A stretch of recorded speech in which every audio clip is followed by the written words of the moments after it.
जी अस्सलाम वालेकुम काबिल एहतराम नाजरीन। सिम कार्ड जो ज़रूरी है आपके फ़ोन में हो तो तभी आप मोबाइल फ़ोन यूज़ कर सकते हैं, और ये किसी कंपनी का भी हो, जैसे मेरे पास इस वक्त ये जैज़ का सिम कार्ड है।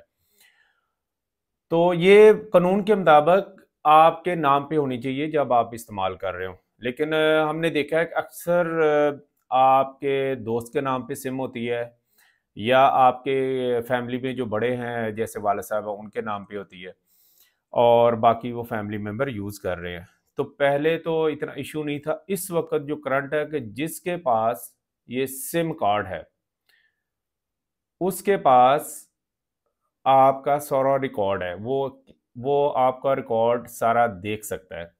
लिहाजा खुदा ना खासा अगर आपकी ये सिम गुम हो जाए, तो आपने सबसे पहले उसको ब्लॉक करवाना है। और आपके फैमिली मेंबर में या आपके किसी दोस्त के पास अगर आपकी सिम चल रही है और किसी वजह से वो ट्रस्टेबल नहीं है, कोई मामला ज़ाहिर है, किसी वक्त आपकी बहुत अच्छी दोस्ती होती है, बाद में वो मामला ठीक नहीं रहते, तो फ़ौरन या तो उन्हें कहें जी सिम अपने नाम पे शिफ्ट कर लें या उसे ब्लॉक करवा लें। क्योंकि इस वक्त आपने देखा होगा कि कोई भी स्टाम्प पेपर है, एफिडेविट है, वो आपकी सिम वेरिफिकेशन पे बन रहा है। यानी मेरा शनाख्ती कार्ड नंबर है जैसे 123, और मैं उसका जब बनाऊंगा, एफिडेविट बनाऊंगा, तो मेरे नंबर पे, मेरे शनाख्ती कार्ड पे जो नंबर है उस पर वेरिफिकेशन कोड जाएगा, तो तब वो जनरेट होगा। सेम लाइक जो एफबीआर का पासवर्ड है, पहले भी ज़रूरी था आपके नाम पे हो, लेकिन अभी जिसके पास आपका नंबर है वो आपकी एफबीआर आईडी ओपन कर सकता है, उसका पासवर्ड रिकवर कर सकता है, और आपको पता भी नहीं होगा। और जब आपकी एफबीआर की आईडी जिसको मिल गई, तो उसमें आपकी एसेट्स, आपकी इनकम क्या है, आपकी प्रॉपर्टी क्या है, सारी डिटेल उसको मिल जाएगी, इवन दूसरे नंबर भी। तो इसलिए बहुत ज़रूरी है, बहुत ज़रूरी है कि आपकी सिम जो है वो किसी गैर मुतलका के पास नहीं होनी चाहिए।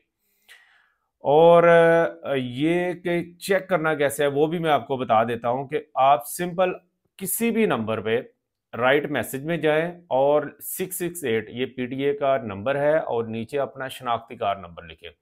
अच्छा, अक्सर लोग शनाख्ती कार्ड नंबर लिखते हुए गलती करते हैं कि उसमें डैश डालते हैं, स्पेस डालते हैं, तो ऐसा नहीं करना, पूरा शनाख्ती कार्ड नंबर लिखना है। ये मैं बॉटम पे आपको डिस्प्ले भी कर रहा हूँ कि कैसे लिखना है। तो आपके नाम पे जितनी सिम है वो शो हो जाएंगी, जैसे मोबलिंग की दो हैं, यू फोन की तीन है, दो हैं, टोटल 5 या 6 सिम्स होती हैं।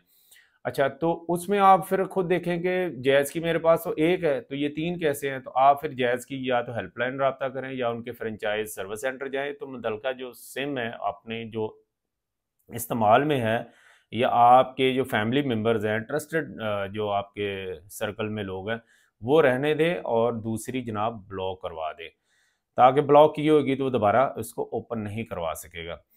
इसके अलावा मैं प्रैक्टिकली आपको बता देता हूँ कि है तकलीफ दे ये बात कि खुदा ना खासा आपके रिलेशन में कोई प्रॉब्लम आ जाता है, जैसे मियाँ बीवी की डाइवोर्स पे मामला पहुंच जाता है, तो हमारे ऑफिस का ये प्रैक्टिकली केस है कि वो फिर बात दुश्मनी में चली जाती है।